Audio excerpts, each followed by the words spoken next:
If your ex is an avoidant, there's a very good chance that you're anxious. And there's a built-in issue whenever an anxious and an avoidant are dating. In many ways, they're total opposites. You want to connect, they want to be free. You want to plan a future, they don't. You want to talk about feelings, they don't. You need validation from them, but they don't need validation from you. So, how do you get them back? Stay tuned and you'll find out.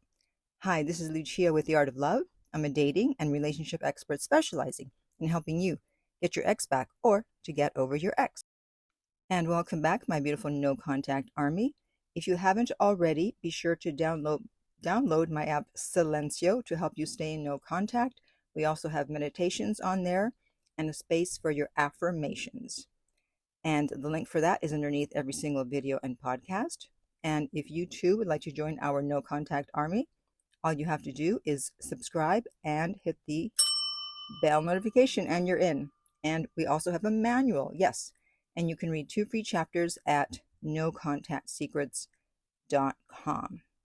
And just very quickly, before we start, I've noticed that 65% of people who listen to me are not subscribed. That's a lot. So if I can ask you a little favor, that would be to subscribe if my videos have ever helped you in any way.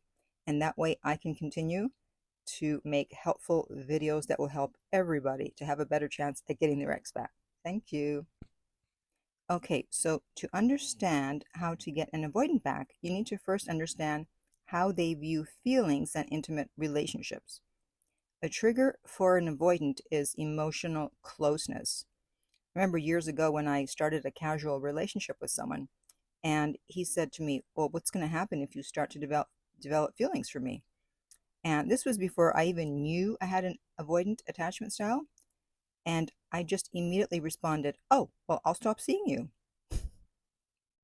So if you're anxious and you heard me say that just now, you probably gasped.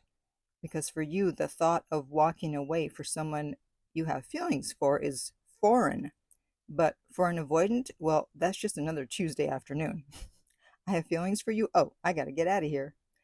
And that's because as children, they learned that relying on someone for their emotional needs wasn't going to work and they would eventually be disappointed.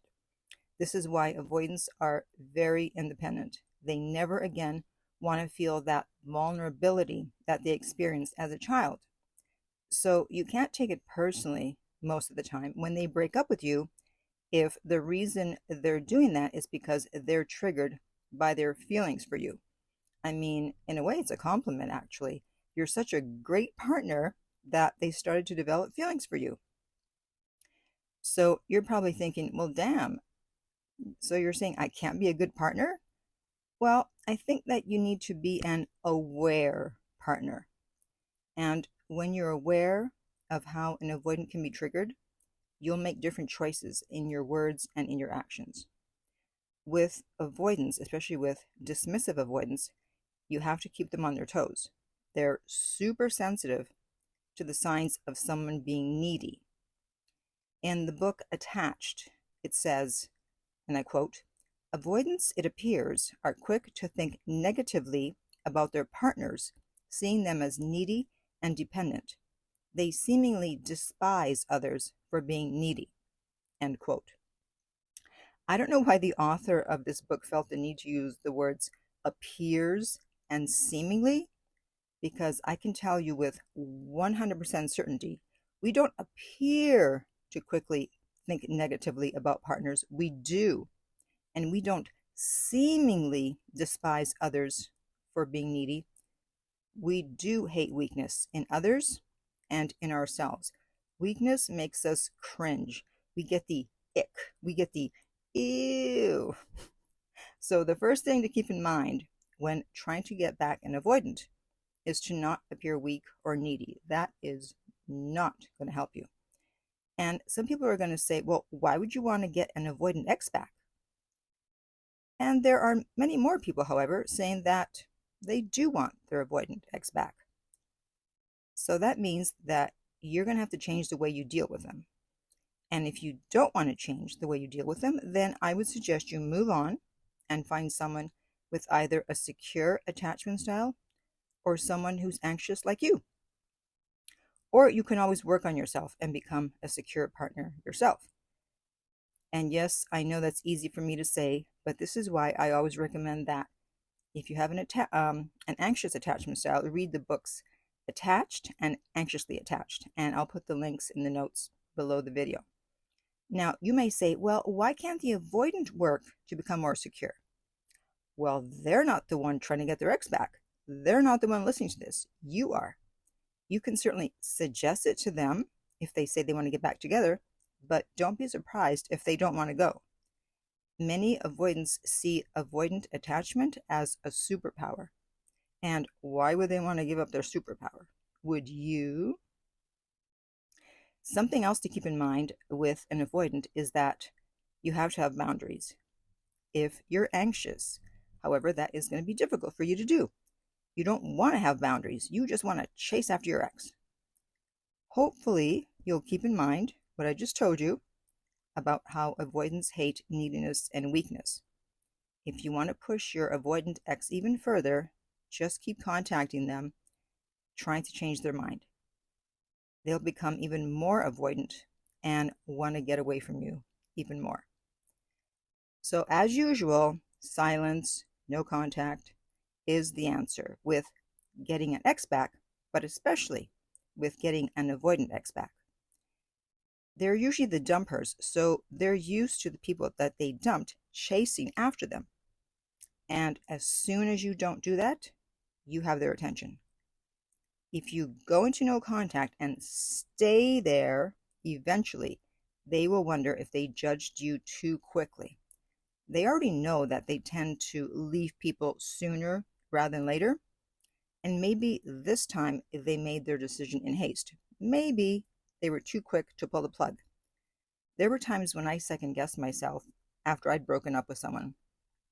But that only happened if the person was silent and didn't try to talk me out of it. But if they bugged me and wouldn't leave me alone, I knew I'd made the right decision. So you want to remove any pressure and neediness by leaving them alone so they can start to feel safe again. Remember, they once loved you, and sometimes they still do, but they don't want to deal with your feelings or their feelings or feeling pressured because of your neediness or what they perceive to be your neediness. And they also want to be able to trust you. Trust is huge for avoidance. So if you somehow betrayed their trust, when they do reach out, you need to ask them how you can gain their trust again and what you can do to make up for what you did. And this will go a long way towards getting an avoidant to trust you again. So they'll need time to assess the situation, and they're going to do it on their timeline, not yours. Trying to speed it up by trying to push them in any way is only going to slow things down. That's why doing no contact is especially important if your ex is avoidant. Hanging around and trying to talk them out of it is not going to work. As an avoidant, I can tell you, it is not going to work. They need their space in order to feel safe and independent. And when you give it to them, you have a very good chance of hearing from them and eventually getting back together. Okay, so now I'm going to hear from you. Was your ex an avoidant, and how long have you been in no contact? And if you would like my help to get your ex back, you can contact me at theartoflove.net/coaching, and we will send you the rates. They are not on the website, and the direct link to that is below every single video and podcast. If you found this video helpful, please like, subscribe, and share. If you're listening to this as a podcast and want to help the show, just download it. And finally, remember, love inspires, empowers, uplifts, and enlightens.